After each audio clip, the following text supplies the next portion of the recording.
Notre paroisse invisible, traçons sur nous le signe de la croix, car c'est Dieu qui nous rassemble au nom du Père, du Fils et du Saint-Esprit. Amen. Prions pour nos frères et sœurs malades.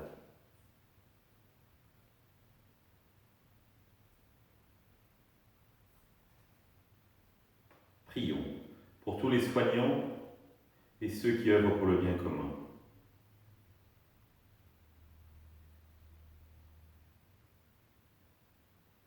Prions pour ceux qui sont dans la solitude, dans l'angoisse, que l'Esprit Saint vienne les visiter.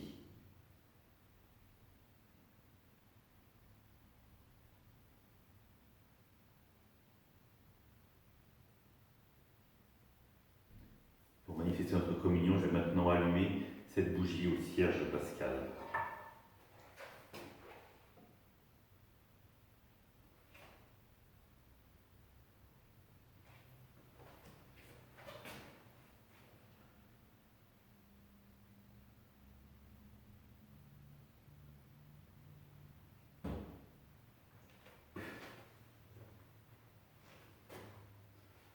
Dans l'évangile de Matthieu,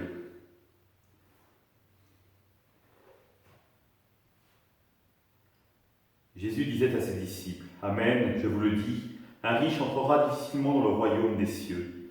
Je vous le répète, il est plus facile à un chameau de passer par un trou d'aiguille qu'à un riche d'entrer dans le royaume des cieux. » Entendant ces paroles, les disciples furent profondément déconcertés, et ils disaient, « Qui donc peut être sauvé ?»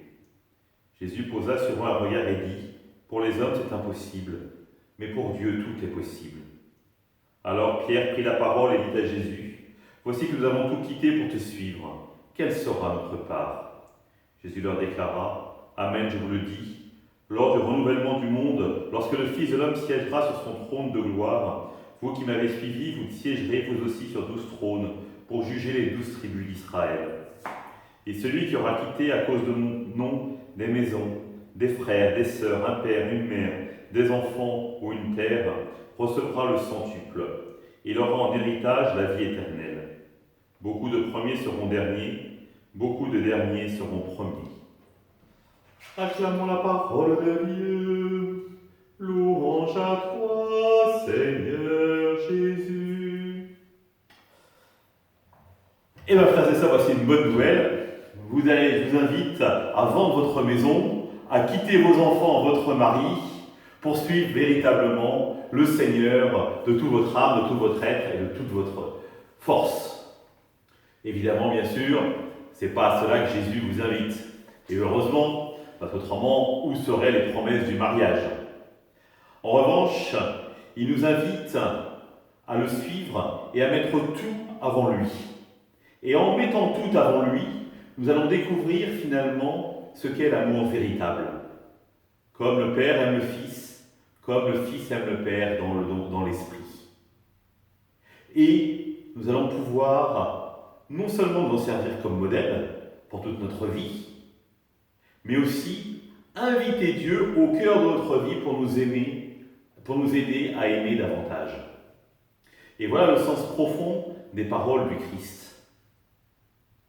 On peut tout à fait tout quitter, mais comme le dit saint Paul, si ce n'est pas par amour, cela ne nous sert à rien. Non.